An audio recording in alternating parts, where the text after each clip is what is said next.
এখানে বলেছে 1 জানুয়ারি এ এবং বি যথাক্রমে 40,000 এবং 60,000 টাকা বিনিয়োগ করে একটি ব্যবসা আরম্ভ করে।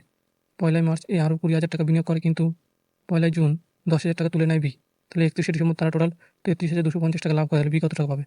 আমরা এখানটা শূন্যগুলো কেটে আমরা ধরে নিলাম এ 4 করেছিল ক মাস? 2 মাস, কারণ জানুয়ারি, ফেব্রুয়ারি, মার্চ থেকে শুরু হয়েছে আবার, তাহলে 2 মাস। এবং তাহলে 4-এর সঙ্গে আরও 20,000 মানে 2,000 2 যোগ করলে হয় 6। 60,000 জায়গায় আমরা 6 ধরলাম, তাহলে হলো ক মাস? 10 মাস। তাহলে এখানটায় হলো 8, 60, টোটালে টাকা পাবে 68। বি বি করেছিল 60 মানে 6, ক মাস করেছিল? জানুয়ারি, ফেব্রুয়ারি, মার্চ, এপ্রিল, মে, 5 মাস। আর তারপর 10,000 টাকা তুলে নেয় মানে 5, 50 থাকলে মানে 5, ক মাস? 7 মাস। 5 6 30, 5 7 35, তাহলে থাকলো 65।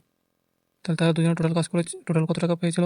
65 যোগ 68, টোটাল হবে 13, 3 হাতে 1, 6 6 13, 133 অংশ মানে 33,250।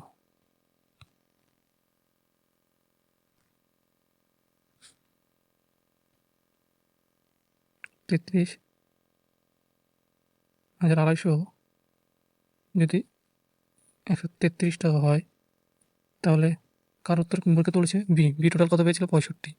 তাহলে 65 দিয়ে গুণ করে দেবো। তাহলে কাটাকুটি করে নিই। এ থেকে 33 দিয়ে কাটলে হবে 133 দিয়ে কাটলে 33 266 থাকলো 34 আর 32, 665 শূন্য। তাহলে 665 হচ্ছে 5 দিয়ে করলে হয় 665 আর শূন্য একটা থাকলো 900।